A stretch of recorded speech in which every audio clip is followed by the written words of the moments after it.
From the Library of Congress in Washington, D.C.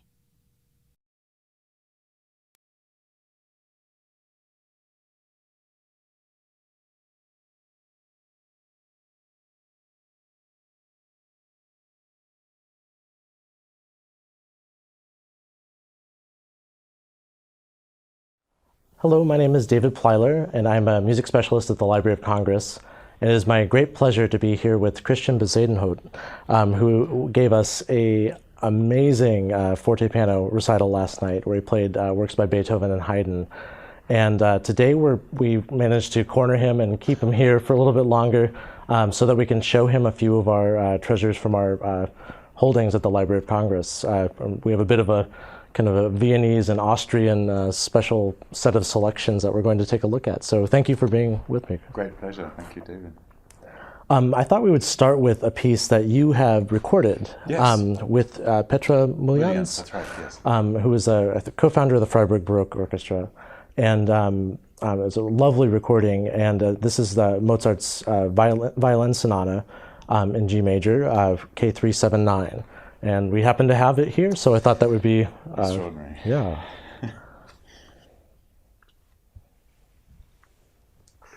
Wow. You know, I have to be really honest. I'm not one of these people who's involved in this repertoire who spends a lot of time actually looking at the manuscripts. So it's that thing when you unveil the first page of something like this that you've actually seen in digital or PDF versions many times. Sure. It's actually quite overwhelming. 379 is a really, how can I put this? It's even straight off the bat, you see that this is a sonata for violin and piano, which is ostensibly this kind of very polite, delightful entertainment for amateurs to be playing. It should be quite easy to deal with, technically not too challenging. It shouldn't be anything too crazy, and yet Mozart sets up this paradigm here where he starts a sonata for violin and piano with an unbelievably richly scored, elaborate adagio movement, which then immediately leads into this wild G minor allegro in the beginning. So extraordinary. You see also that there's this sense, I always think, with these manuscripts, with Mozart's penmanship, that there's a level of kind of built-in to the DNA detail that just is immediately there from everything, from every pen stroke to every slur, to the trace of every slur, to the end of every measure. Great clarity in the staccato marking. Absolutely. Yeah. That's really true, in fact, that articulation, even in this stage, really is just, it's like it actually is part of the basic character of the notes themselves, how they should be played, and not just getting the pitches down. You see that with the level of specificity, with the slurring and staccatos, exactly as you say. This is the first time that both of us are taking a look at this, so we're exploring it together here. What's very interesting about this piece, just from an historical standpoint, Mozart is in Vienna in 1781, and he is obliged to play a private concert for his patron, the Archbishop. And I think it's really important to realize that this is a point at which Mozart is really fighting the fact that he desperately wants to leave Salzburg. And so I think this is probably the one moment when all of this gets put into sharp relief, because Mozart is forced to play this private concert for the Archbishop. And it's exactly this piece that he plays. And we have a letter that he describes this situation in which he plays this piece with Brunetti, who was the leader of the court orchestra in Salzburg. And Mozart wasn't a big fan of Brunetti and kind of complained about his playing, in fact, but then pours out a sonata like this. And 379 is, I think, really one of the pieces that puts Mozart on the map of kind of reshaping what the violin sonata is capable of as a genre, in the sense that it would then be taken up later by Beethoven. I mean, this is a piece that starts with an adagio and then moves on to this allegro, and then has a theme and variations. And It seems very Beethovenian. Totally, right? Yeah. It's kind of fantasy-like in a sense because it moves attacca from movement to movement, and also ends with a set of variations, which we'll also see maybe later. Right. You know, one.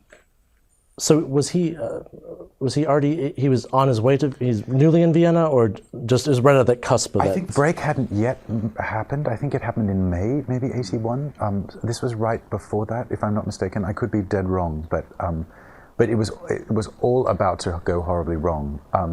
And I think this piece really is emblematic of that, because I think there's this comment that Mozart makes where he feels really put down by the fact that he has to sit with the servants at this function, or perhaps it's another function. But all of this stuff is happening at the same time, and you see him also in a piece like this, like with, let's say, particularly with G minor, that there's all this, how can I put this, nostalgia for Idomeneo, and how much of a breakthrough that was for him musically and artistically.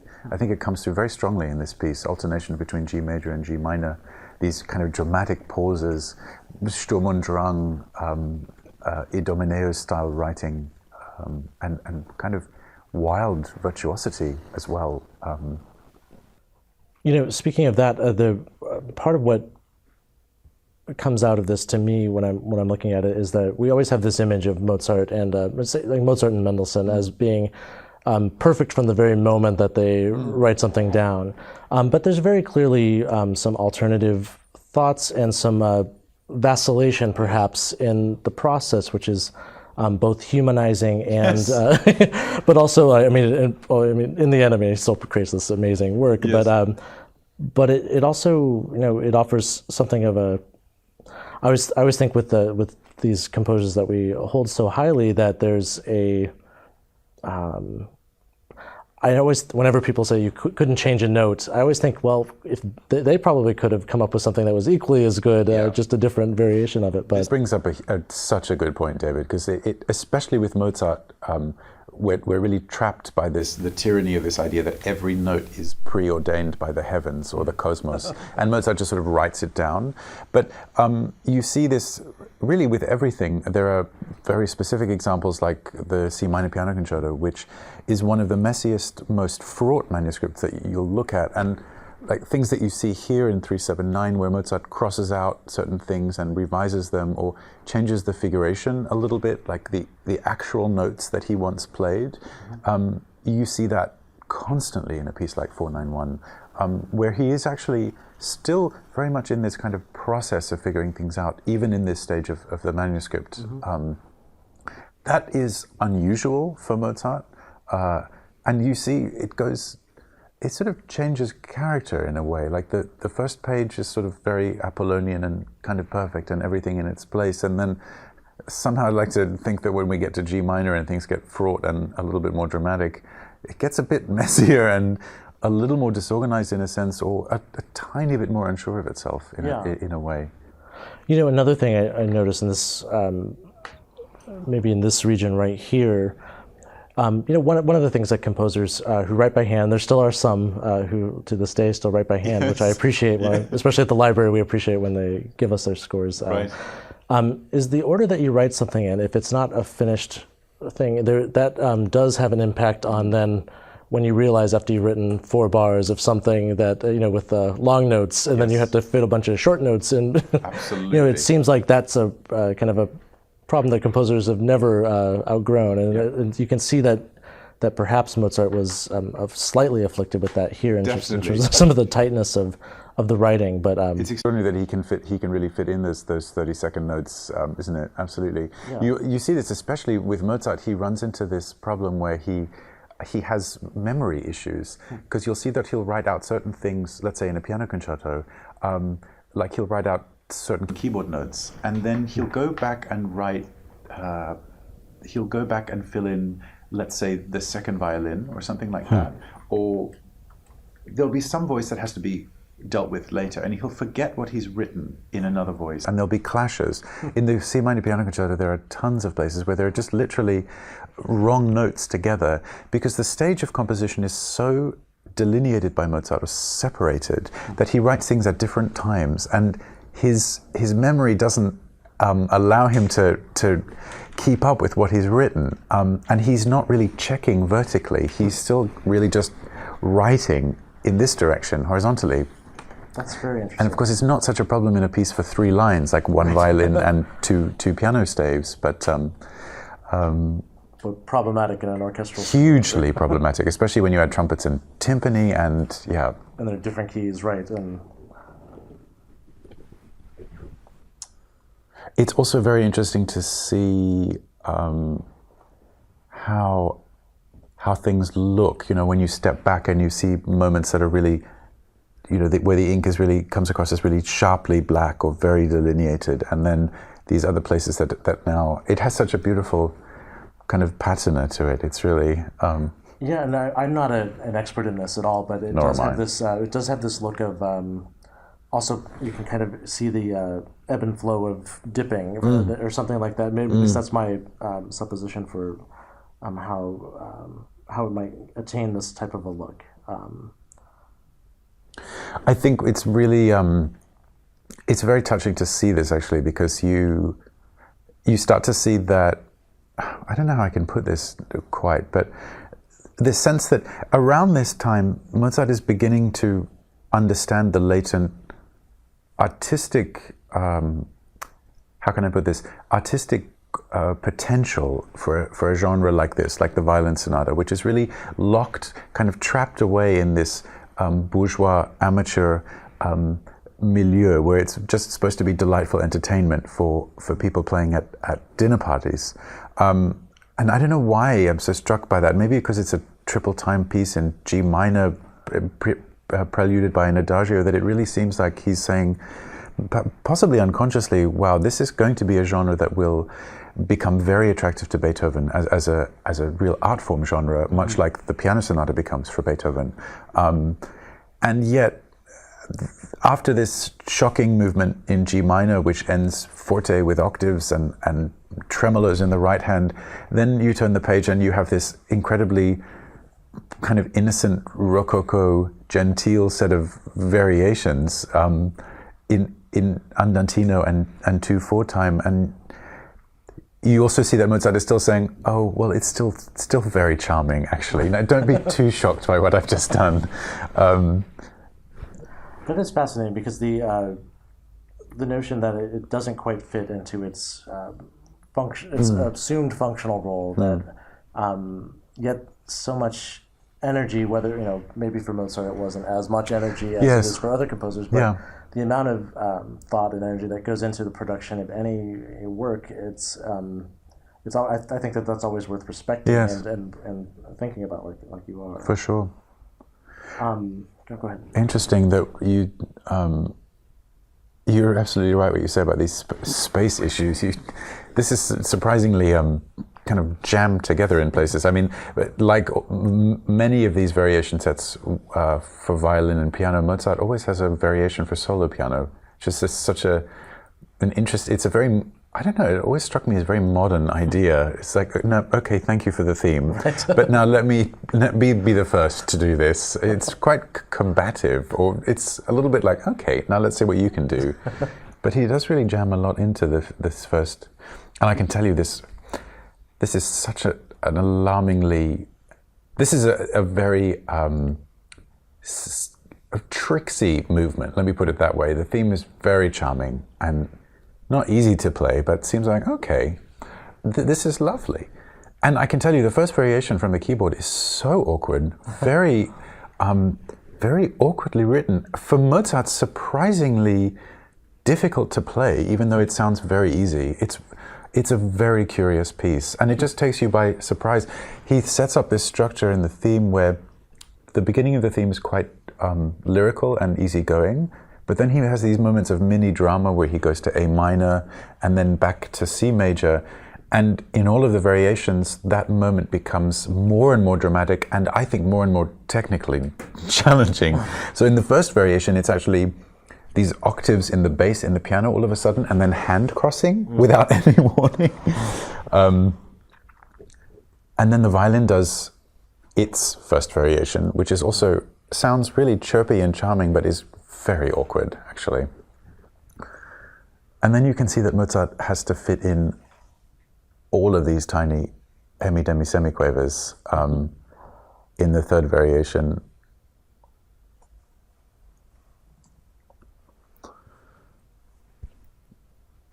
Now here's an interesting moment where there's a lot of crossed out material. Yeah. So I think this is really interesting. It doesn't seem to be space saving so much as Mozart. It looks like Mozart finishes the G minor variation, which then in real time leads right into the Adagio. But what's so telling is that he writes the Adagio variation without the violin line above it. So I think he's really treating this again like a keyboard variation in a sense.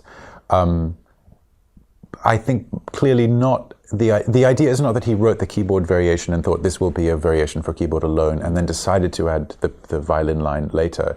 But the fact that the violin line is sort of relegated to this tiny space on the other page. Well, and it's a pizzicato, exactly. Right? So, yeah. That's exactly right. So he may well have thought, okay, well, it doesn't have as much of a motivating role as that's exactly piano. Yes, and this is true, and it's like what you see in Mozart's notational style or structural settings for things like the piano concertos. The way the staves are aligned, the idea of the bass line and the left hand corresponding with the cello and bass department, and then you've got the violins at the top, and everything gets filled in a sense. Mozart is very clear about the most important structural elements of what he's writing being put in place first, and then filling in the blanks, as it were, as a kind of shorthand. And that's very... You know, that's something that I think carried over to composers like Schubert and Brahms. Yes. That's my understanding, was that Schubert would often write a melodic line with the piano bass line exactly. That's there, and then fill it. So it's so wonderful too, because the way the structure of this variation works, which is true of many Mozart variations, the last literal variation is this Adagio variation, which is really, again, this is one of those moments in Mozart where you realize that things like the universe sort of just opens up like this in one moment. It's an extraordinary piece. You've got this pizzicato line from the violin, this unbelievably fluid, incredibly finely wrought Adagio variation from the piano with incredible scales going all up and down the keyboard. Once that variation is over, Mozart literally writes "Play the Theme Again," tema da capo, which is so charming in a sense, because it's just like, well, okay, we're done with that now. Play the theme again, and once you finish playing the theme, oh, I've got this little coda that I'd like to add on to that, and here it is on the last two lines, and then just play that, and that's the end of the piece. It's sort of so, I don't know, it's so wry and touching in a sense. It's like, this is so gorgeous and romantic and completely from another planet. But then it's back to business. Play the theme again, but don't forget to play this little coda. And there's a delightful little bit of semi-quaver stuff from the piano, and that's the end of the piece, and it finishes piano with short notes. And that was that. Yeah, he just kind of grounds it. In such a way. You see this in, which I really like, this idea that when Mozart repeats a theme in this stage of the gestation process, he'll just say, look, just play the theme again. Tema da capo. You see this in the C minor piano sonata 457 in the middle movement. The theme comes back again and again in the course of the movement, and this is a through composed movement. It's not like a series of discrete variations like this, where he has to really make this clear. And he just says, play the theme again. And of course, when the piece is prepared for publication, he realizes that he needs to give his audience some idea of what they might do with those varied returns of the theme. So then he writes out ornaments for us, for the layperson. And it's a wonderful, very tantalizing sense of, okay, play it again, but what might you do differently the second time? So would Mozart have had that sort of an expectation on in a repeated thing like this? I think so. Bear in mind, this is one of those pieces we really know Mozart played.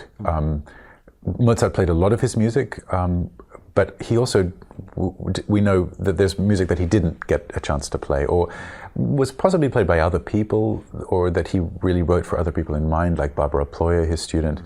This is a piece that we know Mozart really played at a real event in 1781, in the same way that we know Mozart played 454, the B-flat sonata for violin and piano. So I think there's this very strong sense that that there is this sense of the unknown, that the theme has to come back, and Mozart plays it again, and it's imbued with ever new levels of fantasy and ornamentation. And there's this possibly erroneous myth surrounding this piece, and that is that Mozart really had to write this sonata incredibly quickly for this private concert for the Archbishop, and that the reports are that he played from basically the vaguest sort of piece of paper with no real information on it. And I think the message that is sending is that possibly Mozart gave Brunetti, who played this, clear notes to play. Mm-hmm. Like here's the adagio, and here's the allegro, and here's the variation set, and here's what you have to do. Mm-hmm. But I like to think, and this is probably a little romantic, but I think possibly Mozart didn't really know what exactly was going to happen in the variation movements, let's say. He had some idea of what the basic character of each variation would be, but possibly he had a very, very rudimentary sketch for himself to play from, which ties into issues with Beethoven as well. Sure. Later.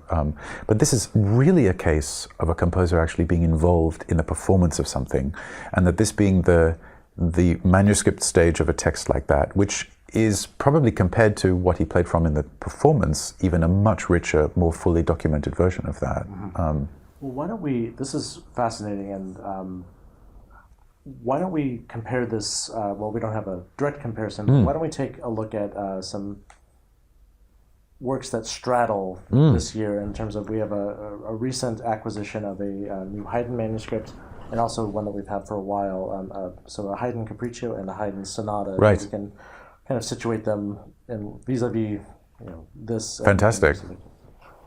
The next piece that we're going to take a look at is a very recent acquisition, as in last week. So it's very new to us at the library. This is the Haydn Capriccio, dating from, I believe, 1765. Sounds right, yeah. And in fact, I think I got an email last week saying, "Oh, we've just got this piece. Might you consider playing this in your recital?" Yeah, we apologize for that. No, don't be silly. It's just like, it's actually quite a thorny and tricky and difficult to negotiate piece. Sure. It's one of those pieces that you think, oh, this looks charming, and but there's a lot of very thorny stuff in this piece. Yeah, and it's also it might not have been the most appropriate selection for the program as well. I know, because the program is very serious and yes. Kind of very But this is, I believe, based on an Austrian folk tune. We think so, yes. It's a little unclear exactly what, but yes, that's right. And it has kind of I don't know exactly what the text is, but it's outrageous. One needs 8 castrators or something like that. It's really, it's just probably kind of really toilet humor stuff, I think. I've not played the piece, but right. It's very interesting, these the few shorter works that Haydn has. The one I played last night, the set of variations in F minor, and the C major Fantasia, and other pieces like it. It's so fascinating how these pieces are so different from the so-called serious pieces in sonata form. And Haydn, I think, really takes that to a degree of kind of comic absurdity that oscillates between that and a piece like the F minor variations, which are so deeply serious and kind of structured and thought about, and really like just a real piece of art music in a sense. There's actually, I mean, not to divert to the program that you played last night, but you almost had an inverted sense of Haydn the jokester versus Beethoven the jokester. Yes. In the 7th Sonata, which I think is hilarious in many ways. But then you paired that with the very serious Haydn work. Yes. So it's nice to see all that. Of course, all these composers are very, have multiple things that they offer. It's just more than we tend to describe them generically. That's very true, because I mean, Beethoven is very, very humorous at times, but often people are more drawn to the kind of pathos-ridden writing in the keyboard sonatas, perhaps, than they would be to the jocular, right, like let's poke fun at things. That's a nice point, absolutely. So around 1765, what kind of a instrument might Haydn have been looking at or playing on? Well, Haydn is one of these people who plays just every possible, or is exposed to every possible keyboard through the trajectory of his career as a composer pianist. Let's say a composer who plays the piano and writes for keyboard instruments. I'm only saying that because I think Haydn is one of these genius types who writes for instruments, but it's very clear that Haydn doesn't identify himself as a keyboard player when he goes to bed at night or wakes up in the morning. And I think people like Mozart and Beethoven really do and did. Mozart really the whole of his career, and Beethoven pretty much until the early 19th century, when he starts to realize that, let's say possibly until the Fourth Piano Concerto, when he realizes that the reality of playing in public as a virtuoso pianist suddenly is not an option anymore. And I think Haydn really never thinks of himself like that, but happens to write for keyboard instruments. So I think if you look at the keyboard sonatas, there's this sense that he's writing certainly with the clavichord in mind, possibly not as any vehicle for any kind of real performance, but as an imaginary stage for a performance in which the clavichord would be the mode of expression. So that's the first stage where you have maximum intimacy, kind of private theater of exploration with the clavichord. And then you go to his music, which is clearly inspired by the harpsichord, or could have been played on the harpsichord, or the harpsichord may have been the instrument that he was using to actually bring these pieces across. And then we go from that to the late 18th century 5-octave fortepiano, or the very early 19th century 5-octave Viennese fortepiano. The piano I played last night, this Schanz copy by Tom and Barbara Wolf. Haydn was a huge fan of those pianos and cherished their sound and their articulation possibilities and the color possibilities that they have to offer as well enormously. And then, as we'll get to in a minute, you go from that to the pianos that Haydn got to know when he was in London for his visits there, which are completely different beasts from Viennese instruments. They have a kind of denser, richer sound. They have a less scientifically Viennese perfect approach to damping. So the sound has a lot more kind of air and halo around it. And so the thing with Haydn is that you have to sort of situate every piece, every sonata, every shorter work, and try and find a logic from where to put it vis-a-vis where it was played, what keyboard it might have been played on. And a piece like this, Capriccio, is so interesting because it's so kind of ostensibly folksy and banal. You have to find a way of coming up with a program for understanding, okay, which instrument was he playing this on? Which instrument did he imagine this to be played on? Does it make sense to take it to the fortepiano if it may have been a harpsichord piece? It's pretty clear, I think, that Haydn was not in the stage where he was really exposed to keyboard, like real piano instruments at this stage. So it must have been some kind of intersection of clavichord or harpsichord, possibly harpsichord. But Haydn is it's a fascinating journey that he goes on, because he's I mean, historically speaking, we're talking about 1732 to 1809, and that is like the transformation that one witnesses in that period is just amazing.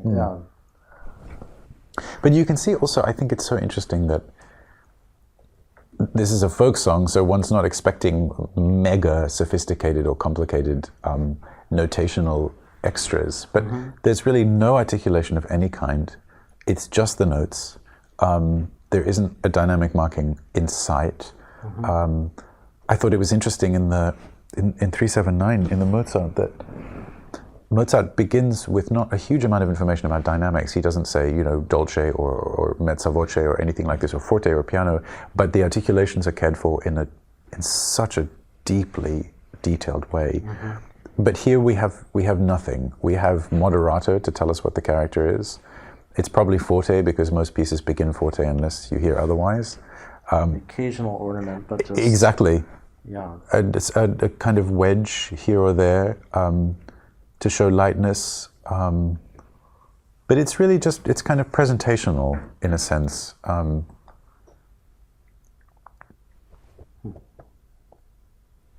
it's a very, I don't know, I think I'm definitely way overanalyzing this, but it's a lot more, it's very ordered in a way. Everything is very neat. The script doesn't really change very much. The density of the notes, in a sense, it's very. Yeah, I almost wonder if there's I have no idea if this is just out of left field, but it looks like the bar lines are almost pre-ruled or something. Yes. Because there's such uniformity, as you mentioned. I mean, I guess he's in a handy situation because he's got a triple time Capriccio here, where he's not. It's not like the Mozart where he is sort of figuring out as he goes along. Yeah. It's like, oh dear, I need to fit in 30-second notes now. That's going to be challenging. One thing that's so vividly clear about this, when you see it, is how much Haydn is so interested in playing around with texture as a form of variation. So I think becomes so attractive for Beethoven as well. Mozart is too, but it's kind of very vividly visual here, where you see, okay, here we have triplets in the left hand now, and now we have triplets in the right hand. And this is a sort of textural device that's really used for, you know, four big lines of music. Yeah, and then you have those like the sudden pop outs of register, bass, octaves. Absolutely.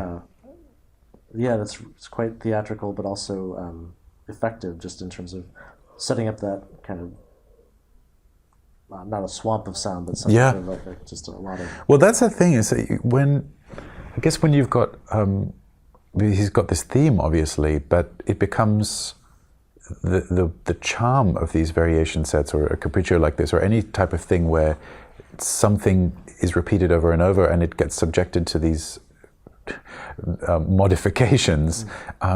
This sort of delight in the simplest means, but the most graphically varied textural devices is such a. I think 18th century audiences would have found this absolutely so charming and almost like a Disney movie in a sense. It's like, oh wow, that's amazing. How did you come up with that? And who knows what the intersection is between how much of it was really improvised or how much of it was kind of quasi-improvised, and then people go home and say, that was a great idea, let me just tweak it a bit more. You know, another I think that's interesting about this, just thinking of your performance last night of the, I'm trying to think of exactly where this happens in the variations, but where he'll do a figure, like a broken octave figure in one register, and then emulate it, and then another one, just as a kind of a reference point, but also kind of just as a developmental tool and also a sonic development tool. It's very, I always find it fascinating when as Haydn and Beethoven especially does that as well. Yes, that's very true. But you can kind of see that happening. Yeah, very clearly. It's interesting too that we've got G major to G major 379. I don't think we really planned that way, but it's.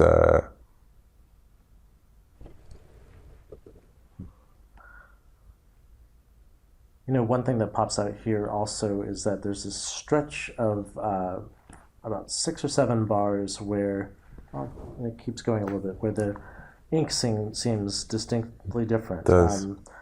And it's not clear that it's a re-inking situation, or rather maybe something, an overwriting, just because there is some distinct coloration between the two. And we haven't seen that kind of variety before, or I mean, it's not like the Mozart where there's sort of more intense places, and it's you know, it's kind of all mixed in together. It's very, the coloration is very clearly different here, just for a small stretch, and then. Yeah, and I'm not sure whether this is something that was amended later just to bring clarity, because it doesn't look like there are changes to the pitches or anything like that. No. Just, or whether it was in Haydn's hand or not. But also interesting that you suddenly get, and it's true in the F minor variations as well, and it's always hard to know what to do in these pieces where you're playing a piece that's actually a variation set. So the suspension of disbelief is that the audience is trying to convince themselves that you're actually improvising it. Mm-hmm. But then there are these places in the piece where you actually do get to a place where you have to say, well, what do I do now actually? Like, right. Do I add something here? And invariably these are the places in a Mozart variation set or in a piano concerto or something like this where there's a fermata over a chord, and then there's an arpeggio here between the hands that goes up the keyboard. And one then has to decide, okay, is this a place where I add something else? We know that Mozart plays lead-ins in piano concertos to get from the dominant back to the theme, or in many situations, he rarely writes those out unless he's preparing something for publication. Mm-hmm. But it's a kind of a quandary in a way, because it's. What would your instinct be, like in this case? It's funny. My instinct would be not to do something there, actually, and I don't know why, because normally I'm always for careful connective tissue like that. Like in 379, I think there are probably missing lead-ins as well, to get from the, well, it's a tough call, but possibly when you arrive on D major before you get to the G minor movement, there's a case to be made for doing something there, but again, it's not a seventh chord, so maybe not. I don't know. I think some of Haydn's wry charm is that you're playing this piece that's a variation piece, and then when you get to one place where you might actually really do something, no. I don't know. That's possibly way too sophisticated. Apparently, when I think it was when Czerny played the Beethoven Quintet for Piano and Winds, I think maybe the story goes that he improvised a lead-in of some kind, or some kind of unsanctioned improvisatory material happened. And Beethoven was furious with him, because I mean, he said, look, you weren't playing what I wrote, that's just, you know, why did you do that? And I think sometimes there's this sense that when Beethoven writes music that he wants to sound improvised, he wants to control exactly how it sounds. And this is why he starts doing things like in the second piano concerto, where he writes out the cadenza, or in the Emperor concerto, because he doesn't want to leave it to chance, because he's such a control freak. I'm sure Haydn wasn't quite as maniacal as that, but it's hard to know. We don't have much to go on about Haydn's specific thoughts about the subject.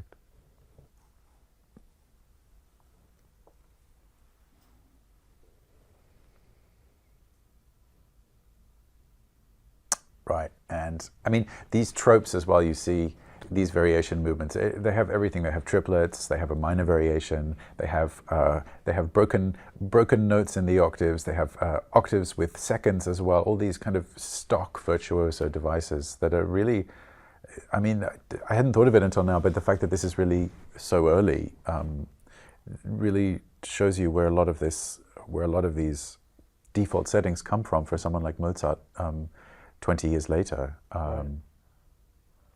Well, I mean, to make a large contrast with this, maybe we should look at the yes, Sonata absolutely.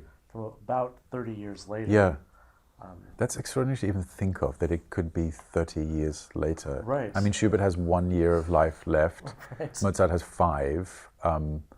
That's, yeah.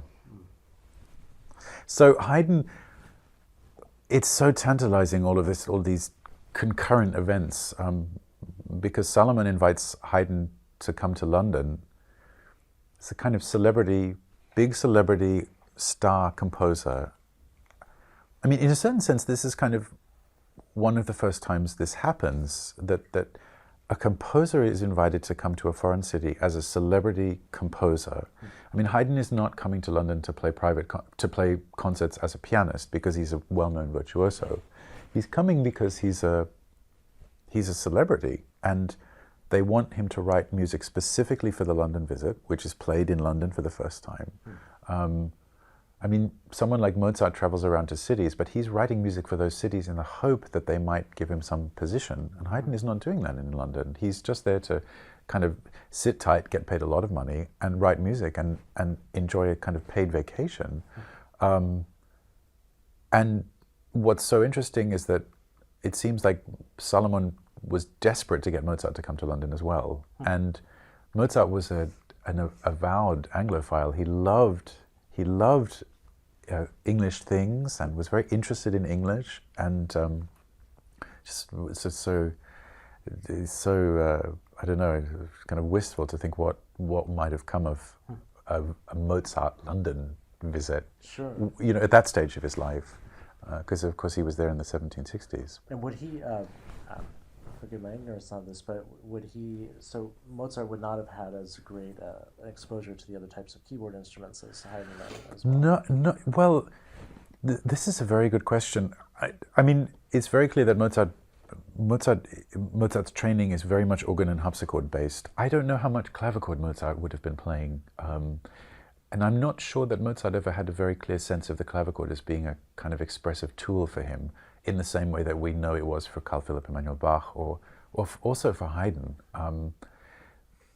I think what happens with Mozart, my theory is that Mozart goes along as a super well-trained keyboard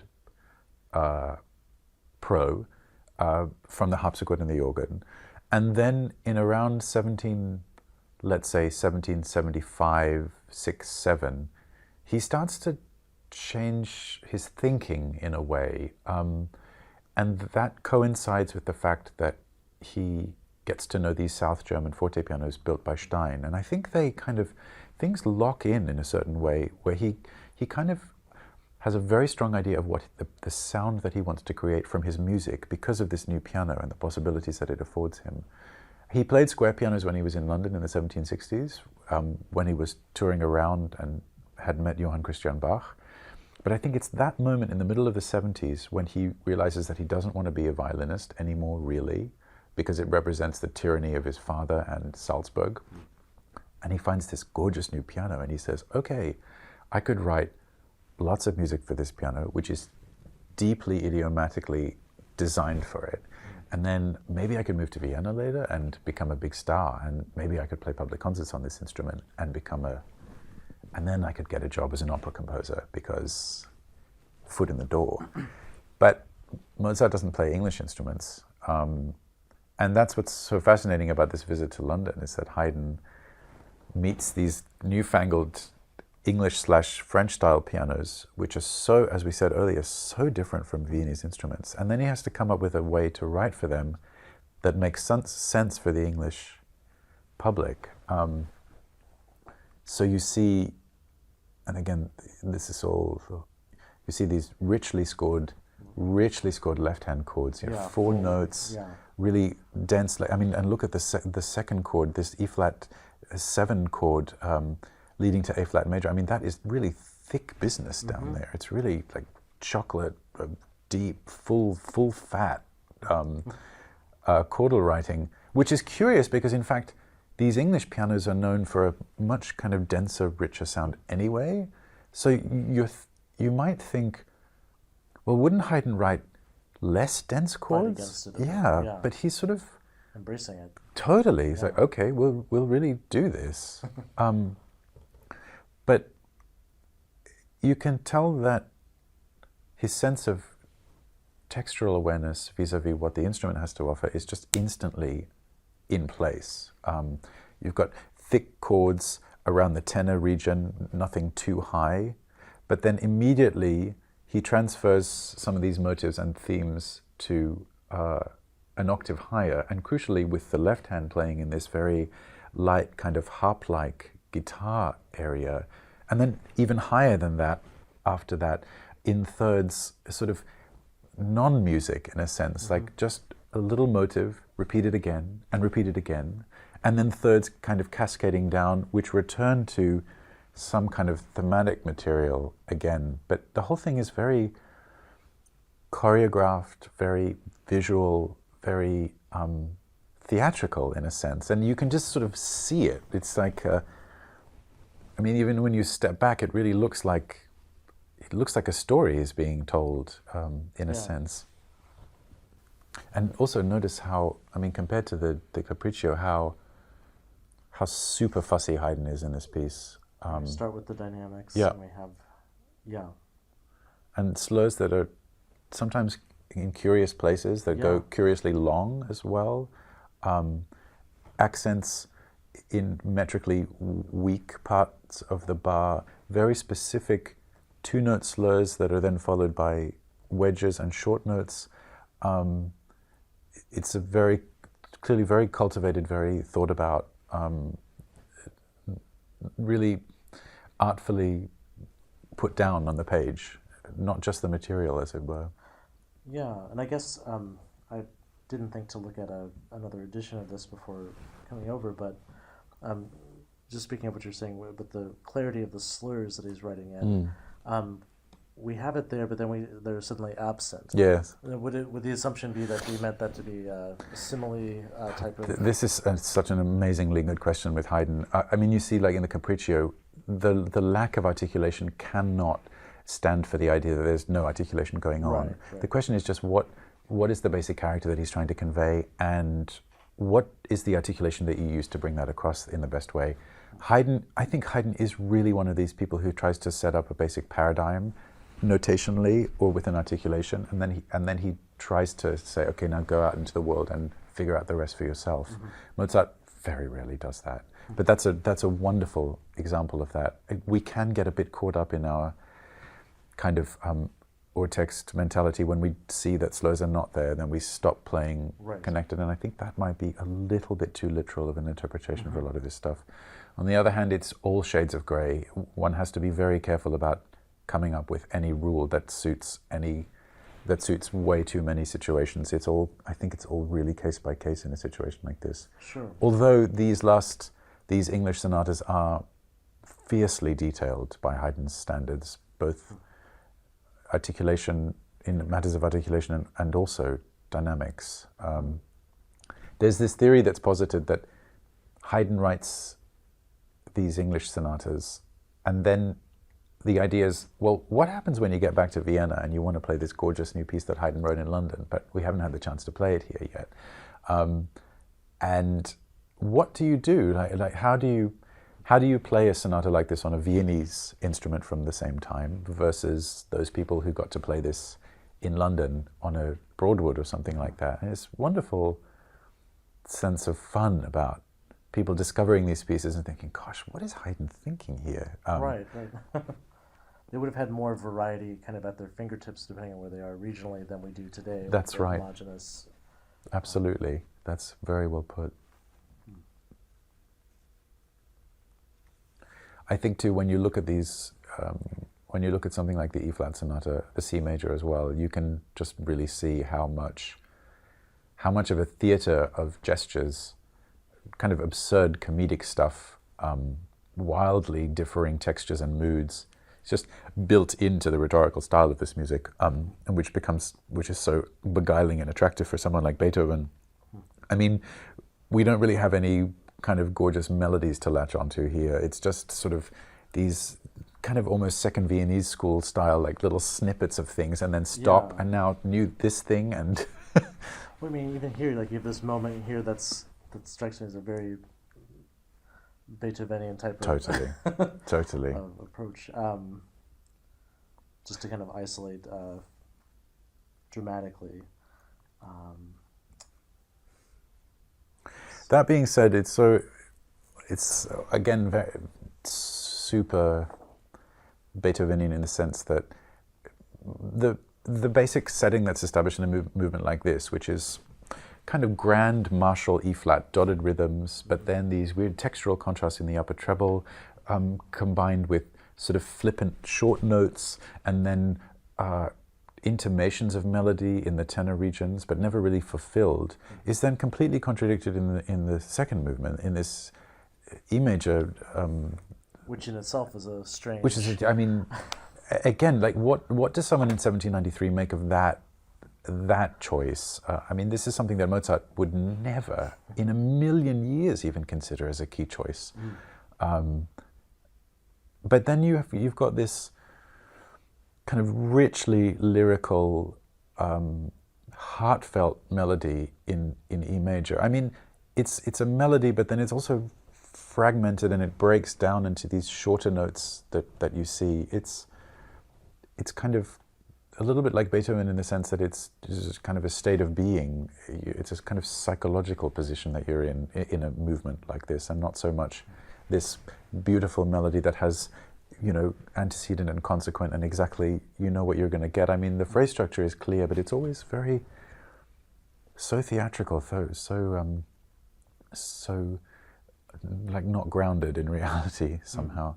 And also Haydn's incredible fussiness with writing out these very strange, hugely idiosyncratic ornamental material styles that he introduces in this movement. Also the back and forth between E major and the minor mode that we also were talking about in the F minor variations. You start in E major and then you just go to E minor. You don't really, you just are there. You know, and maybe this might be a little bit too technical point for this conversation, but the you notice things like his use of octaves as a color. It almost feels definitely as opposed to any sort of reinforcement type of thing. Yeah. When he lands on this melodic octave and then quickly pivots away from it. Yes. It's just so beautiful to see that kind of thinking. That's right, and you have to understand that we see this kind of a chord, and we know it because we know what happens in the 19th century. But a chord like this, it really sends shock waves through the earth because it's a new sound, and it is like certain sonorities that Beethoven comes up with. They're invented in that moment, and then they open doors for future experimentation. Actually, it ended up being a really, I don't know, serendipitous. The choice of pieces. I don't know why necessarily, but this idea of 379 being this 3-movement piece, but actually functioning as a 2-movement piece in the sense is almost identical to 109. Yeah. That you've got this intersection of fantasy and sonata happening at this point. I mean, in the 1820s when Beethoven is writing this, he doesn't want the sonata to feel like he doesn't want it to feel like a formal 4-movement affair like his earlier pieces, where you've got first movement in sonata form, second movement adagio, third movement scherzo and trio or minuet and trio, and the last movement some kind of virtuoso romp. It's supposed to be this sort of slithering creature that just goes in and out of these various states of being, and then you write this first movement, which is a sort of, I mean, 109 is extraordinary because it feels like it could be like a Chopin prelude for a while, or a bagatelle maybe, and then it breaks down into fantasy with all these diminished chords. Yeah. It also feels like, to me, it feels like it starts in the middle. It totally, yes. As if you're in a recording session and you're kind of in mid-take. It's so fascinating in the sense that 110 and 111 have in their different ways, but they're pieces that really begin. You really know, okay. Right. And also, it's just so amazing because it's so weird how, in terms of spacing, how counterintuitive this is. I mean, the music that's happening here at the beginning, da-dum, ba-dum, be-dum, ba-dum, be-dum, be-dum, is actually really small. Like it could take up half that room, right. And yet it takes up a lot of space. So every note is kind of being found and written down. It's and then as things get louder, like the strokes get more intense and there's a bit more ink and little messes here and there, and then it's sort of you just. Yeah, I have a colleague here, Ray White, who always says that especially with Beethoven, with others, you get a sense of their personality Yes. just from the way that they notate things, and you also get a sense of where they are. I mean, it's only one supposes that one has this sense of it. It may not have been that way, but you have the sense of where they are in a compositional moment. Yes. Because if they're maybe have some degree of excitement about an idea, or some degree of like, this is really annoying that I have to actually. Absolutely, it's so you true. get that sense of from the way that they. Right, and so it really looks like what it sounds like. It's kind of searching and improvisatory, bagatelle meets fantasy meets kind of moving prelude. It's everything that a first movement of a sonata should not be doing, even in the 1820s, in a sense. But then the thing is, with the ensuing E minor material, are these supposed to be separate things? I mean, they're actually literally linked in the way that the pedal is held down. But this sense of, is this 3 movements, or is it kind of 2 little mini movements and then linked to the set of variations at the end? But as we were saying with 379, this wonderful sense that you have kind of a first movement that's finding itself in a little bit lost in improvisation, and then you've got something kind of slightly more nailed down in the minor mode, in this case in E minor, like 379, something in triple time structured with a theme and a real sense of more kind of classical structure and rigor. And then you sort of finish that, and then you've got this kind of really serene, heavenly set of variations in E major, again in triple time, that defy expectations of what a keyboard sonata should be doing at this time. I mean, Beethoven had already written variation movements in sonatas before, as had Mozart, but it's still a really strong gesture of questioning what the form is capable of doing. It's so touching. One other element I would just point out that I think goes quite along with your notion of this looking at like a fantasy and fantastic thing. Yes. Is it's one thing to have extensions that go into the margins where there's a scale that's going to be continuing up. That doesn't strike me as compositionally as unusual to see. But there are other places where, like here, where it looks like there's an insertion of a measure right. From what was already composed that actually creates quite a different. I can't say for sure that it was meant to not have that originally. Yes, right. But if it was, that's quite a different take on the whole apparatus. That's very true. Like a completely new thinking about something, in a sense, and not I just have to sort of fit this in somehow. Right, right. And it's not that it's a simple addition. It's in character with the rest of what's going on. Yeah. But which means it could be also potentially a copying slip that happens. But that is worth. We'll just take a look at 1 or 2 more pages. Yes.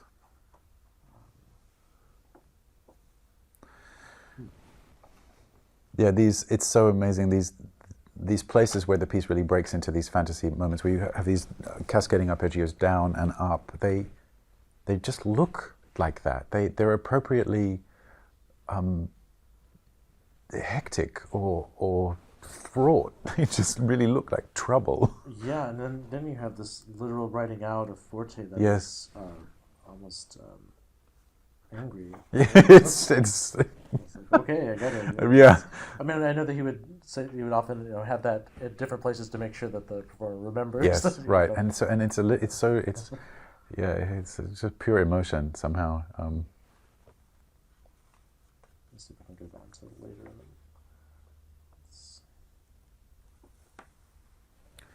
Yeah, and it's just so extraordinary how much space these bars take up. I mean, it's like every one is is sort of etched down, and there's no fluidity here, even though the music actually is very fast and sounds like it's really going along, like a duck just sort of gliding along a pond. But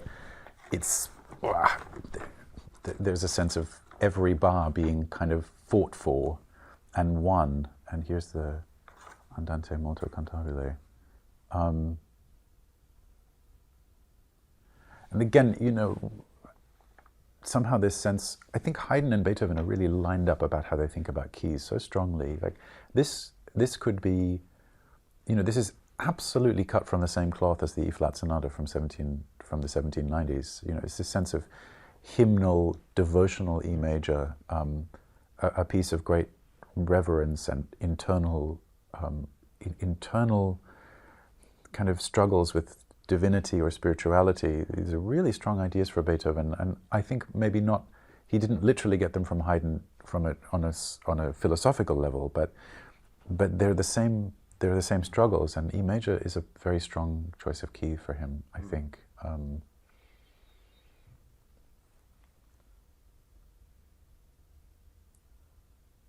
also you see this sense of the crescendos, the hairpins really having a kind of, they're just, you can feel the emotion in them actually. It's sort of like the expression of these places is actually, he's trying desperately to actually just build it in here and show it, and as if he's actually doing it with it as he's writing it down.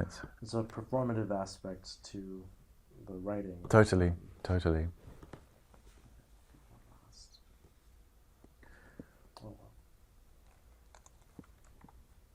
Yeah, and again, like what we've been talking about, this Beethoven suddenly explores these worlds of texture, like trills and repeated notes and arpeggios and all manner of almost like impressionist, swimmingly liquid types of new piano sounds. In a movement like this, he sort of just abandons all fear about what is possible in these last three sonatas.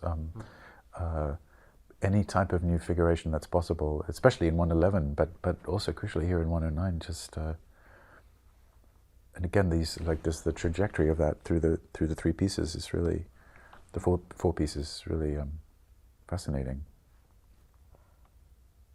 Well, I'd like to thank you so much. Thank you, David. What a pleasure. For joining this. I've been able to speak here with Kristian Bezuidenhout, and it's been a great pleasure to hear him on a forte piano last night, and also to speak with him about these manuscripts. So thanks again. Thank you, David.